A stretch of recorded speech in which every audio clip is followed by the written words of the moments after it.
Hello শিক্ষার্থী বন্ধুরা, আশা করি তোমরা সবাই অনেক অনেক ভালো আছো। গুচ্ছে 24টি বিশ্ববিদ্যালয়ের সাবজেক্ট চয়েসের রেজাল্ট কিন্তু ইতিমধ্যে প্রকাশিত হয়ে গেছে, অর্থাৎ প্রথম মেরিট প্রকাশিত হয়েছে। তোমরা হয়তো অনেকেই বিশ্ববিদ্যালয় এবং সাবজেক্ট পেয়েছো, আবার অনেকেই চান্স পাওনি। আজকের ভিডিওতে যারা চান্স পেয়েছো তাদেরকে কি কি করতে হবে তোমরা নিচে নিশ্চয়ই কোশ্চেনগুলো দেখতে পাচ্ছ। এই প্রশ্নগুলো যদি তোমরা জানতে চাও বা তোমাদের জানার ইচ্ছা থাকে সেক্ষেত্রে পুরো ভিডিওটা দেখতে হবে। আর যারা প্রথম মেরিটে চান্স পাওনি তাদেরকে কি করতে হবে বা কি করণীয় তাদের, ভিডিও শেষে আমরা এই বিষয়টা নিয়ে আলোচনা করব। তাই পুরো ভিডিওটা দেখতে হবে তোমাকে। নিশ্চয়ন কি, গুচ্ছে 24টি বিশ্ববিদ্যালয়ে সাবজেক্ট চয়েস করার পর তুমি যে বিশ্ববিদ্যালয়ে চান্স পেয়েছো এই বিষয়টি তোমাকে তোমার ইউজার আইডি দিয়ে লগ ইন করতে হবে। লগ ইন করলে তুমি তোমার রেজাল্ট দেখতে পারবে যে তুমি কোথাও চান্স পেয়েছো কিনা। যদি কোনো বিশ্ববিদ্যালয়ে চান্স পেয়ে থাকো সেক্ষেত্রে তোমাকে অবশ্যই নিশ্চয়ন করতে হবে। নিশ্চয়ন কিভাবে করব? নিশ্চয়ন করার জন্য তোমাকে তোমার 5,000 টাকা দিয়ে তোমাকে ভর্তি নিশ্চয়ন করতে হবে। অর্থাৎ তুমি যে বিশ্ববিদ্যালয়ে চান্স পেয়েছো সেই বিশ্ববিদ্যালয়ে ভর্তি নিশ্চয়ন করার জন্য তোমার 5,000 টাকা দিতে হবে। মোবাইল ব্যাংকিং সেবা অথবা ব্যাংক অ্যাকাউন্টের মাধ্যমে তুমি দিতে পারবে। নিশ্চয়ন না করলে কি হবে? নিশ্চয়ন তুমি যদি না করো, কোথাও চান্স পাওয়ার পর তুমি যদি ভর্তি নিশ্চয়ন না করো 5,000 টাকা দিয়ে, সেক্ষেত্রে তোমাকে গুচ্ছ 24টি বিশ্ববিদ্যালয়ের ভর্তি কার্যক্রম থেকে 2023-24 শিক্ষাবর্ষে বের করে দেওয়া হবে। নিশ্চয়ন করার পর করণীয় কি? নিশ্চয়ন করার পর তোমার করণীয় হচ্ছে একটা চূড়ান্ত ভর্তি। নির্দিষ্ট সময় দেওয়া হয়েছে ভর্তি হওয়ার জন্য। এই নির্দিষ্ট সময়ের ভিতরে তোমাকে চূড়ান্ত ভর্তি কার্যক্রম সম্পূর্ণ করতে হবে। তাই নিশ্চয়ন করার পর পরবর্তীতে করণীয় হচ্ছে তোমার চূড়ান্ত ভর্তি সম্পূর্ণ করা। চূড়ান্ত ভর্তি কিভাবে হবে? চূড়ান্ত ভর্তি হওয়ার জন্য তোমাকে যে বিশ্ববিদ্যালয়ে তুমি 5,000 টাকা দিয়ে ভর্তি নিশ্চয়ন করেছো সেই বিশ্ববিদ্যালয়ে তোমাকে সশরীরে যেতে হবে। তুমি অথবা তোমার অভিভাবক যে কাউকে দিয়ে তুমি ভর্তি নিশ্চয়ন করাতে পারবে, কিন্তু যে গুরুত্বপূর্ণ ডকুমেন্টস রয়েছে সেই ডকুমেন্টসগুলো নিয়ে যেতে হবে। এছাড়াও যে ভর্তি ফি রয়েছে বিভিন্ন বিশ্ববিদ্যালয়ের বিভিন্ন ভর্তি ফি, সেই ভর্তি ফিটাও কিন্তু সাথে করে নিয়ে যেতে হবে। এছাড়া তোমার একটা অ্যাডমিশন ফর্ম কিন্তু যে বিশ্ববিদ্যালয়ে তুমি ভর্তি হবে সেই বিশ্ববিদ্যালয়ের ওয়েবসাইট থেকে তোমাকে সংগ্রহ করতে হবে। চূড়ান্ত ভর্তিতে কি কি ডকুমেন্টস লাগবে?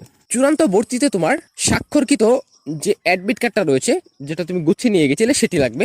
এছাড়াও এসএসসি এবং এইচএসসি এর নম্বরপত্র, যে মূল নম্বরপত্র রয়েছে সেটি কিন্তু অবশ্যই নিয়ে যেতে হবে। এটি কিন্তু লাগবে। যদি অন্য কোনো বিশ্ববিদ্যালয় বা কোন কলেজে ভর্তি হয়ে থাকলে সেই কলেজে যদি তোমার এই ডকুমেন্টস গুলো জমা দেওয়া থাকে সেক্ষেত্রে এগুলো কিন্তু উত্তোলন করতে হবে। কোনোভাবেই কিন্তু এগুলো ফটোকপি গ্রহণ করা হবে না।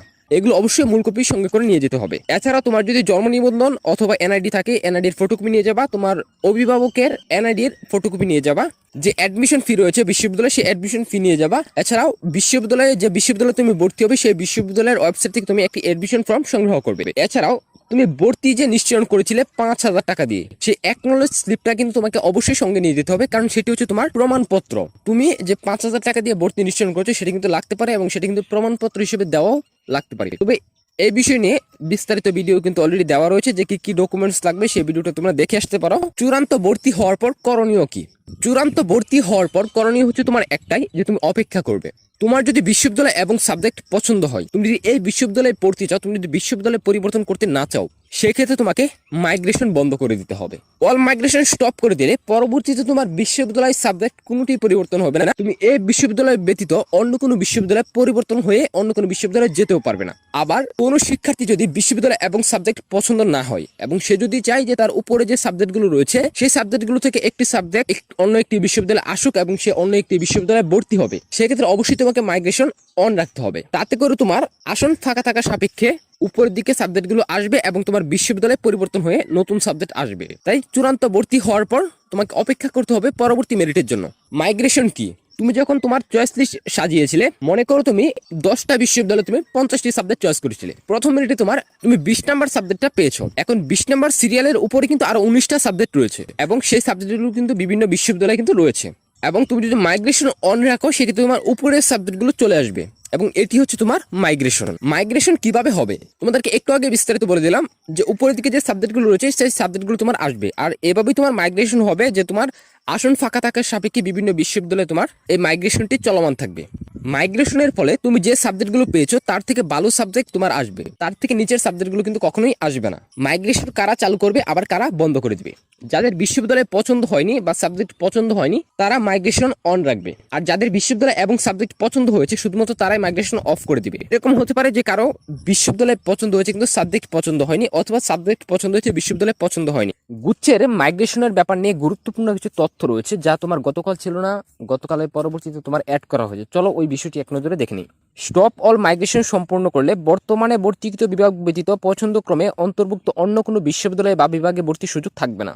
যদি তুমি অল মাইগ্রেশন স্টপ করে দাও, তুমি যে বিভাগে ভর্তি হয়েছ এই বিভাগ ছাড়া ওই বিশ্ববিদ্যালয়ে ভর্তিকৃত বিশ্ববিদ্যালয়ে তুমি বিভাগ পরিবর্তন করতে পারবে না। এছাড়াও অন্যান্য বিশ্ববিদ্যালয় যে রয়েছে ওই বিশ্ববিদ্যালয়গুলোতে তুমি কিন্তু বিভাগ আর পরিবর্তন করতে পারবে না। তবে স্টপ ইউনিভার্সিটি মাইগ্রেশন সম্পূর্ণ করলে বর্তমানে ভর্তি বিশ্ববিদ্যালয় ব্যতীত অন্য কোনো বিশ্ববিদ্যালয়ে ভর্তি হতে পারবে না। সেক্ষেত্রে সংশ্লিষ্ট বিশ্ববিদ্যালয় অপেক্ষাকৃত অধিকর পছন্দের বিভাগে মাইগ্রেশনের সুযোগ থাকবে। এখানে স্পষ্ট বলে দেওয়া আছে যে তোমাদের আলাদাভাবে এই শিক্ষাবর্ষে কিন্তু মাইগ্রেশনের অপশন দেওয়া হচ্ছে যে ইউনিভার্সিটি মাইগ্রেশন তুমি যদি অফ করে দাও সেক্ষেত্রে তোমার সাবজেক্ট মাইগ্রেশন হবে তোমার পছন্দ অনুযায়ী যে বিশ্ববিদ্যালয়ে তুমি ভর্তি হয়ে আছো আর কি, ওই বিশ্ববিদ্যালয় তোমার উপরের দিকে যে সাবজেক্টগুলো রয়েছে সেই সাবজেক্টগুলোতে তোমার সাবজেক্ট মাইগ্রেশন হবে, মানে ইউনিভার্সিটি তোমার পরিবর্তন হবে না। এই বিষয়টা নিয়ে অনেকে প্রশ্ন করেছিলেন যে শুধুমাত্র কি পছন্দের বিশ্ববিদ্যালয়ের উপর দিকে কোনো সাবজেক্ট পাওয়ার কোনো পসিবিলিটি আছে কিনা।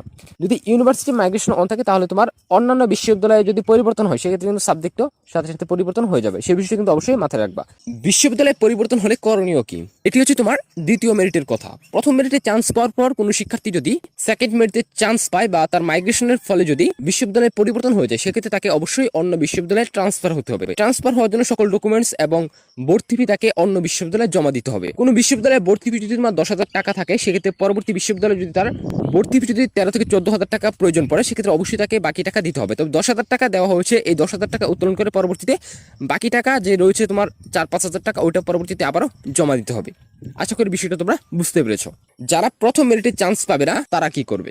যারা প্রথম মেরিটে চান্স পাবে না তাদের করণীয় একটাই হচ্ছে অপেক্ষা করা দ্বিতীয় মেরিটের জন্য। দ্বিতীয় মেরিটের জন্য অপেক্ষা করা ছাড়া কোনো উপায় নাই। তবে প্রথম মেরিটে যে সকল শিক্ষার্থী চান্স পেয়েছে তাদের মধ্য থেকে অনেক শিক্ষার্থী ভর্তি হবে না, আর ভর্তি না হলে ওই সকল শিক্ষার্থী কিন্তু বাদ পড়ে যাবে। আর বাদ পড়ে যাওয়ার পর নিচের দিকে যে শিক্ষার্থীগুলো আছে অনেক শিক্ষার্থী কিন্তু পরবর্তীতে ভর্তি হওয়ার জন্য সুযোগ পাবে। গুচ্ছে কিন্তু বরাবরই দেখা যায় 4টি মেরিট প্রকাশ করার পর যথেষ্ট পরিমাণ আসন কিন্তু তখনও ফাঁকা থাকে এবং গণবিজ্ঞপ্তি বিশেষ মেরিটের মতো বিভিন্ন প্রক্রিয়া অবলম্বন করে পরবর্তীতে কিন্তু শিক্ষার্থী ভর্তি নেওয়া হয়ে থাকে বা আসন পরিপূর্ণ করা হয়ে থাকে। গত শিক্ষাবর্ষেও তাই ছিল এবং এই শিক্ষাবর্ষে খুব বেশি ব্যতিক্রম হবে না। তবে 4 মিনিটের পরে যদি আসন ফাঁকা থাকে অবশ্যই তোমাদেরকে ভর্তি নেওয়া হবে এবং তখন কিন্তু কম মার্কের শিক্ষার্থীরা কিন্তু ভর্তি হওয়ার জন্য সুযোগ পেয়ে থাকে। শেষ পর্যন্ত তোমাকে অপেক্ষা করতে হবে।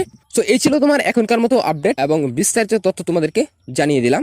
এই বিষয় নিয়ে তোমাদের যদি কোনো প্রশ্ন থাকে বা তোমরা যদি আরো কিছু জানতে চাও সেক্ষেত্রে কমেন্ট করতে পারো। তো শিক্ষার্থী বন্ধুরা আজকের মতো এই পর্যন্তই, দেখা হচ্ছে তোমাদের সাথে আগামী নতুন কোনো ভিডিওতে। ততক্ষণ পর্যন্ত সবাই ভালো থাকো, সুস্থ থাকো।